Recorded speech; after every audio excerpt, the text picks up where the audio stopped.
The Ural Mountains are a vast, desolate, and unforgiving place. In winter, the winds scream across frozen ridges, temperatures plunge to deadly lows, and the snow swallows everything in silence.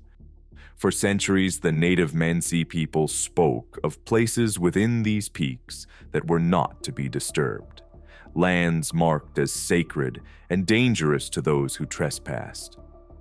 One such mountain bore a name that translated to Mountain of the Dead. It was into this landscape that a group of young mountaineers set out in 1959.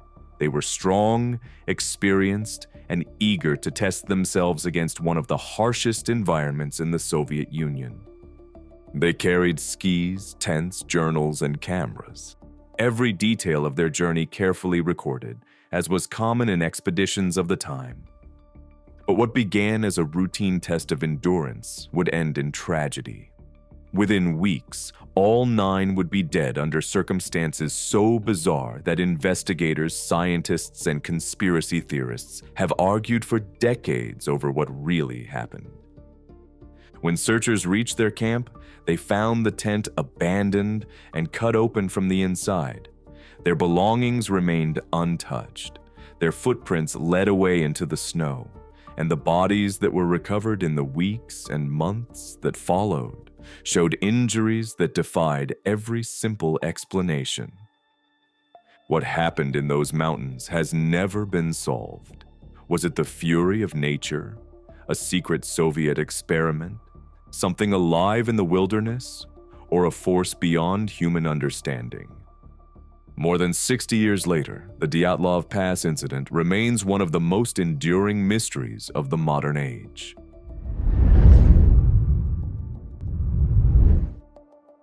On January 23, 1959, the group departed from Sverdlovsk. They were 9 students and recent graduates of the Ural Polytechnic Institute, men and women in their early 20s, strong, ambitious, and highly experienced in mountaineering. At the front was their leader, Igor Dyatlov, respected for his discipline and determination. Alongside him were his companions, Zinaida Kolmogorova, Rustem Slobodin, Yuri Doroshenko, Alexander Kolovatov, Nikolai Thibault-Brignol, Lyudmila Dubinina, and Yuri Krivonishenko. Rounding out the team were the quieter, steadier hiker Semyon Zolotaryov, and finally, a 10th member, Yuri Yudin, who would turn back early due to illness, spared by fate from what was to come. Their goal, to cross the Ural Mountains in the dead of winter and reach Otorten, a remote peak whose name in the Mansi language ominously translates to "Don't go there."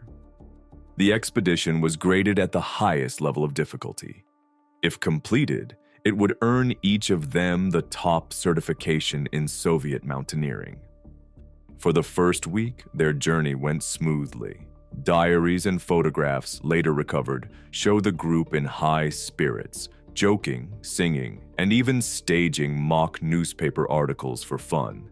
They endured bitter winds and nights that froze the skin, but their camaraderie was unshaken.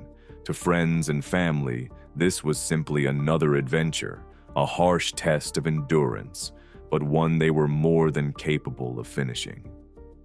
On January 31st, the hikers reached the edge of the high pass. There, they buried a cache of food and supplies for their return trip, lightening their packs for the most demanding part of the climb. The next day, they began the final push toward Otorten. On February 1st, the weather turned merciless. Snow squalls swept across the slopes, visibility dropped, and the group drifted off course. Instead of reaching the shelter of the forested valley beyond, Dyatlov made a fateful decision. They would pitch their tent directly on the side of Kolatsiakhl. The name of the mountain was no comfort. In the Mansi tongue, it meant Mountain of the Dead. Why Dyatlov chose that exposed slope has never been settled. Some suggest he wanted to train the group in the harshest conditions. Others believe he thought they would make up for lost time by avoiding the descent. Whatever his reasoning that night, February 1st, 1959, would be their last. By morning, all 9 hikers would vanish into one of the most enduring mysteries of the 20th century. When the group failed to report back, there was little alarm at first. Delays were common on treks this remote, and Soviet authorities often hesitated to launch rescues too soon. But as days passed, families began to press for answers. By February 20th, search parties were dispatched. On February 26th, the first shocking discovery was made. The hiker's tent lay collapsed on the snowy slope, half buried but intact. It had been slashed open from the inside. From the ruined camp, a line of footprints led down the slope toward the forest. At the tree line nearly a mile away, 2 bodies were found beneath a cedar. Soon, 3 more were located between the cedar and the tent. It would take until May for the mountain to reveal the final 4. When the snow thawed, their bodies were uncovered in a ravine, partially buried beneath ice. Yet despite these details, the inquiry was closed with a single phrase. The hikers had been struck down by a compelling natural force. The files were sealed, the region restricted, and the Dyatlov Pass Incident slipped into legend, a mystery that, even now, has never truly been solved. When rescuers first reached the slopes of Kholat Syakhl, they expected the usual signs of a mountaineering disaster: an avalanche site, frozen bodies scattered along the trail, or a collapsed camp buried under snow. What they found was nothing like that. Let's take a look at the details that continue to confuse investigators. The tent was discovered on February 26th, half buried in snow but still upright enough to be recognized. What shocked investigators immediately was that it hadn't been destroyed by the weather. It had been deliberately slashed open from the inside. Long, frantic cuts tore through the canvas, as though the hikers had been trying to escape in a hurry. Inside, everything looked frozen in time. 9 pairs of boots neatly arranged, coats and winter gear still stacked by the entrance. Cooking utensils laid out as though dinner had been interrupted. Even money and journals were left untouched. Whatever drove the hikers out that night, it was powerful enough to make them abandon every tool of survival in the midst of a Siberian winter. From the ruined tent, rescuers followed a strange trail down the slope. In the snow were footprints preserved like ghostly echoes of the night's events. But the tracks raised more questions than answers. Some showed bare feet. Others had only socks.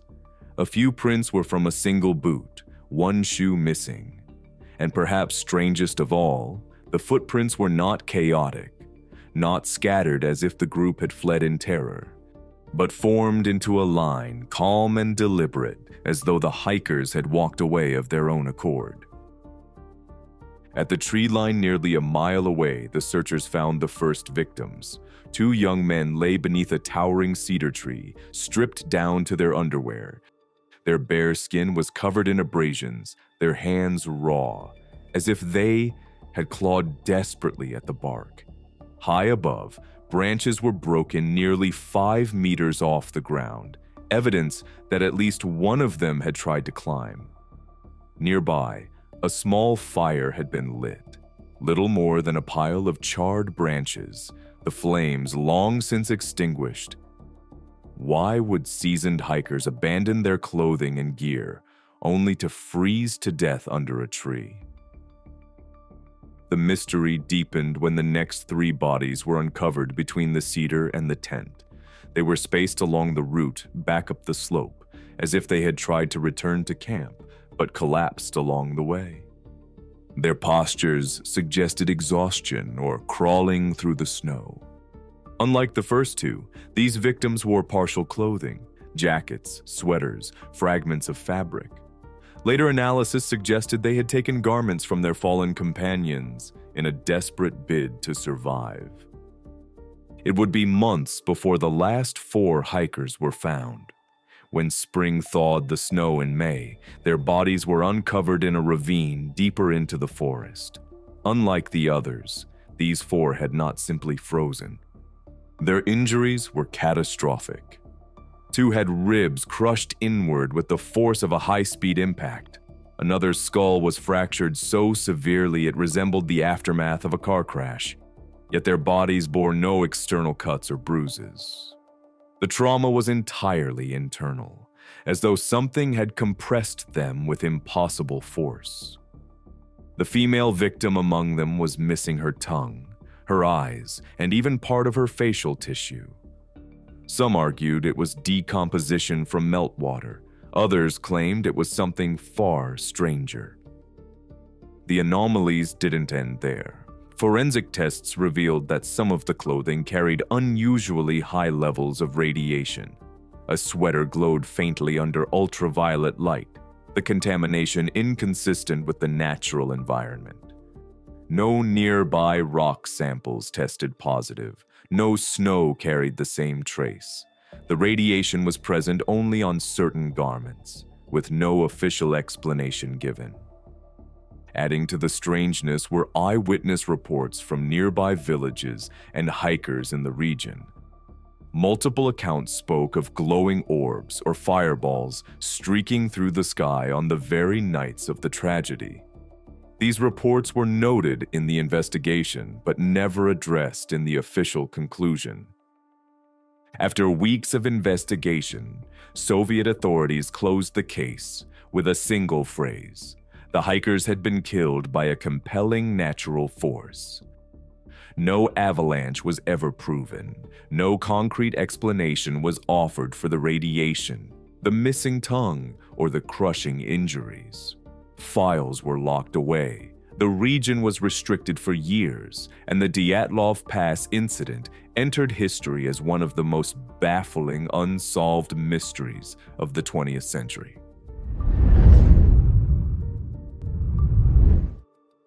When the Soviet report closed the case with the phrase compelling natural force, many assumed that meant something simple: an avalanche, a blizzard, or hypothermia. Over time, researchers have tried to tie each bizarre piece of evidence to an ordinary explanation. But when you hold these explanations up against the facts on record, the story begins to unravel. The tent. The idea of an avalanche has been the leading official explanation. If the group believed snow was about to bury their shelter, cutting their way out of the tent makes sense. In their panic, they may have fled without boots or coats, thinking only of escaping the slope alive. But the slope they camped on was at a 23-degree angle, far too shallow for a classic avalanche.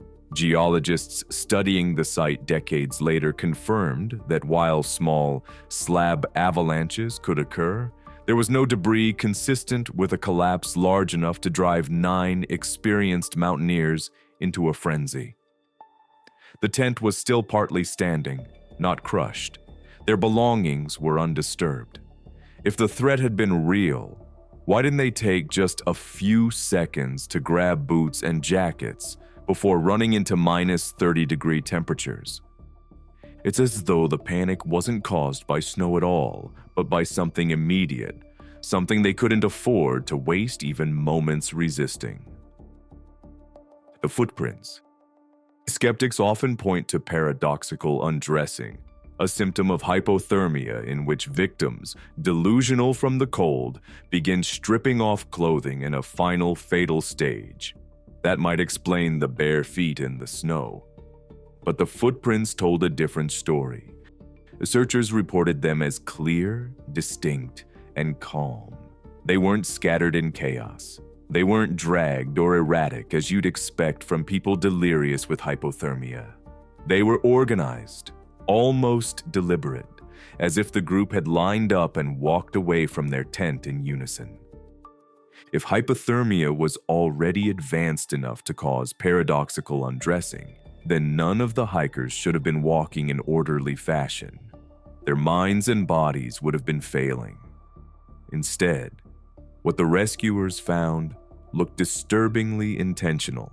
9 young hikers, barefoot or half-dressed, walking quietly into the night. The first 2 bodies. At the cedar tree, the official narrative suggested the 2 men froze after trying to light a fire. The cuts and bruises on their hands were said to come from climbing the tree to gather branches. A tragic but straightforward picture. They lost their gear, sought warmth, and perished. But the scene hinted at something more. The broken branches weren't just low-hanging limbs. They were snapped several meters up. Someone had climbed high, far higher than necessary to gather firewood. Some argued they were searching for the tent in the storm. Others believed they were trying to escape, not the cold, but something else. Their bodies, found in only underwear, raised the same troubling question. If this was hypothermia alone, why were they stripped so bare so early in the ordeal? The next 3. The bodies found between the cedar and the tent are explained as men trying to return to camp, succumbing to exhaustion and cold before making it back.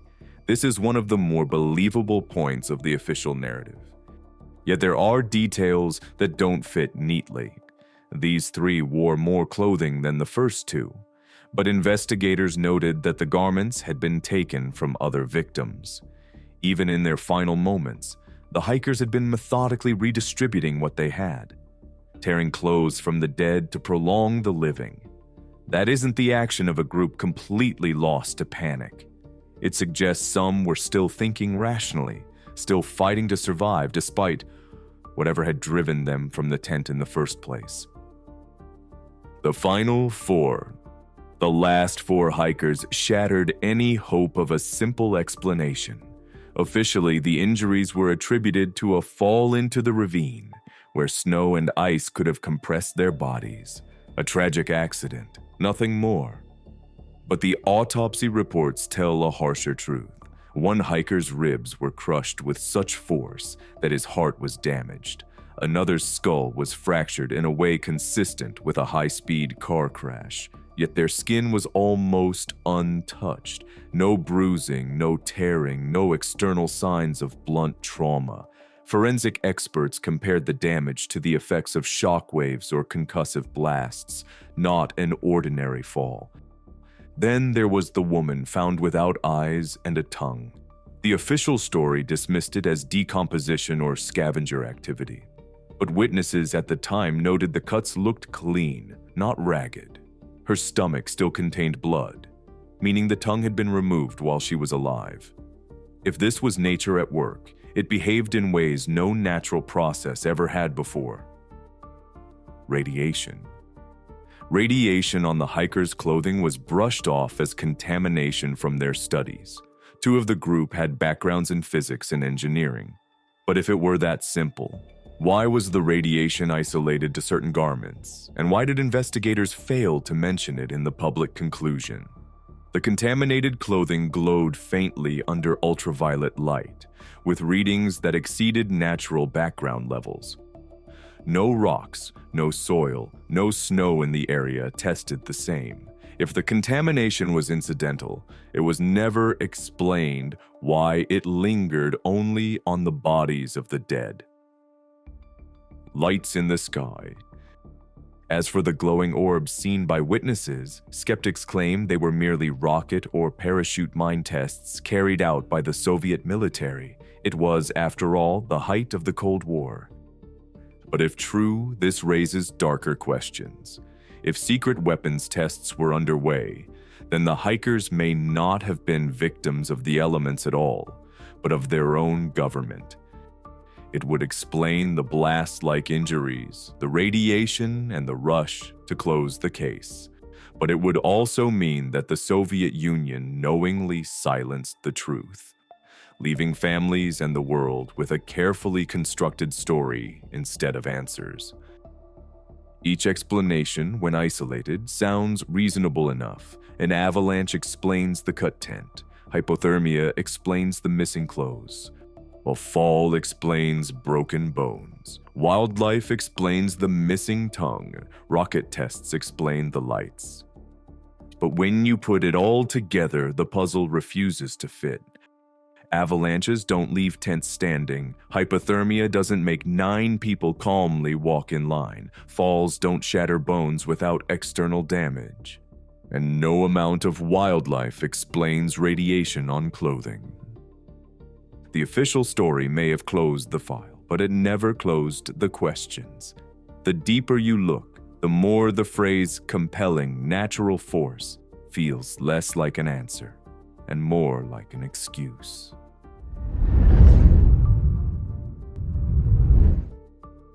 When the official story falters, the imagination fills in the blanks. Over the decades, investigators, scientists, conspiracy theorists, and locals have all put forward ideas for what could have driven 9 skilled hikers to their deaths. Some are grounded in the Cold War realities of the 1950s. Others stretch far beyond the natural world. Each one promises clarity, and yet each leaves something unsolved. The military weapons test. The Soviet Union in 1959 was in the thick of the Cold War. The Ural Mountains were remote, sparsely populated, and often used for weapons testing. Some researchers believe the hikers stumbled into the path of a classified military experiment, perhaps parachute mines dropped from aircraft or the testing of advanced munitions. Eyewitnesses in nearby villages reported seeing glowing orbs in the sky around the same time the hikers vanished, descriptions that match parachute flares or slow-descending illumination devices. Parachute mines, when detonated above the ground, create shockwaves capable of inflicting catastrophic internal injuries without leaving obvious external wounds, eerily similar to what the autopsies revealed. The radiation on the hikers' clothing also fits this theory. Soviet weapons often contained radioactive components, and exposure during testing could explain why only certain garments carried traces of contamination. The decision to immediately classify the case and restrict the region would also be consistent with a military cover-up.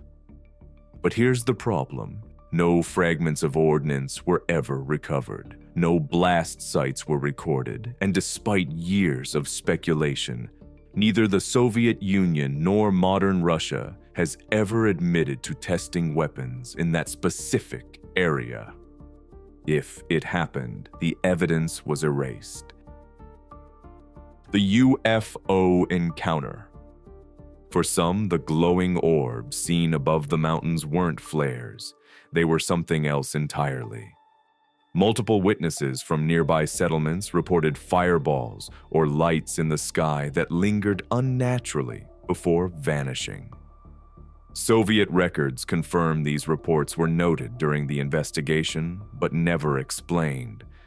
The strange injuries also fuel the UFO theory. Autopsies described ribs shattered, skulls fractured, and internal organs damaged without external wounds. Some researchers compare this to accounts of extreme energy exposure, concussive blasts, radiation bursts, or directed energy. Phenomena often linked in modern lore to unidentified aerial objects. And then there are the missing body parts. One of the women was found without eyes or a tongue. In ordinary circumstances, this could be attributed to decomposition or animals. But within UFO theories, it is interpreted as deliberate removal, echoes of so-called cattle mutilations, where soft tissue is surgically missing. The case for UFOs isn't built on solid evidence, but rather on the accumulation of anomalies. Natural explanations don't account for all the details, and so some argue the unnatural is the only option left. The Yeti or creature attack. The slopes of the Urals were home to the Mansi people, whose legends spoke of dangerous spirits and forbidden places. One of those places was Kolatsyakl, Mountain of the Dead. In folklore, to trespass here was to invite disaster. But folklore isn't the only thing fueling this theory. Among the hikers' recovered photographs was a blurred image of what some claim is a towering humanoid figure in the snow. It may have been nothing more than one of the group caught at a strange angle. But for believers, it was proof of a creature stalking them. This theory explains the slashed tent, a panicked escape from an intruder. It explains the broken branches high in the cedar tree, as if someone scrambled upward in fear. And it explains the massive injuries. If something with inhuman strength attacked them, bones could have been shattered without knives or tools.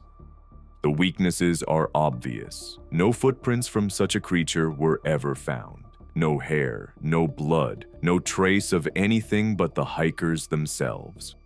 Autopsy reports didn't describe bite marks or claw wounds. If there was something alive that night, it vanished without a trace. The KGB involvement. Not all theories look to nature or the supernatural.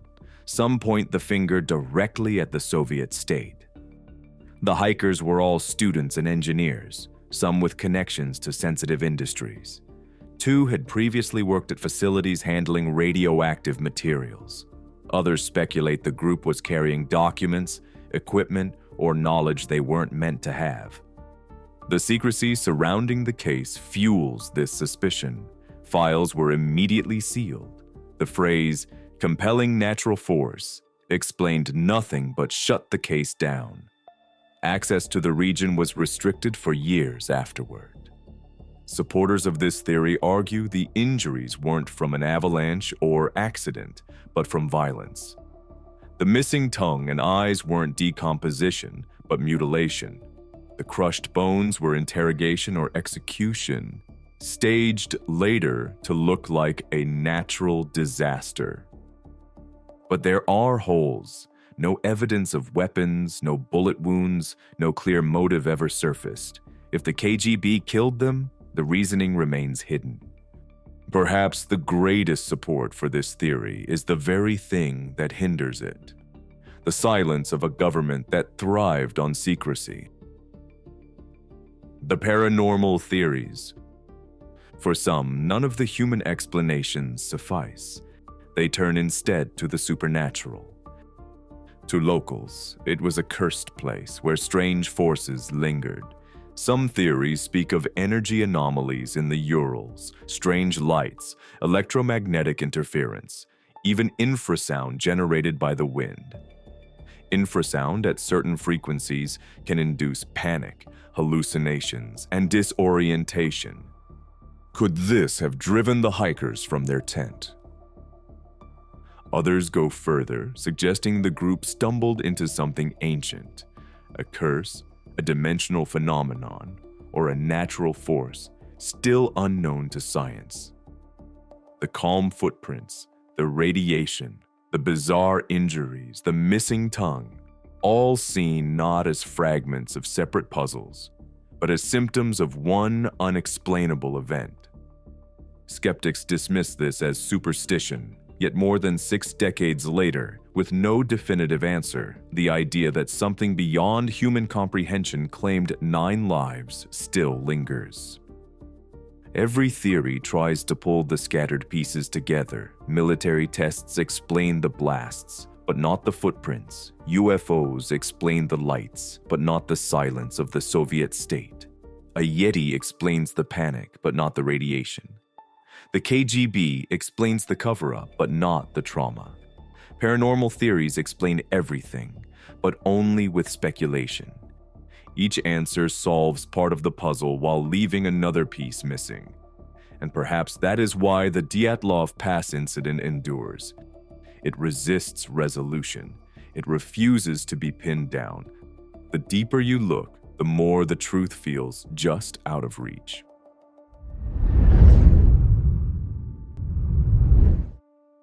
By the end of the official investigation, the case was left with a phrase that explained nothing: death by a compelling natural force. It was a conclusion that silenced more than it revealed, a way to close the file without answering the questions. What we do know is this.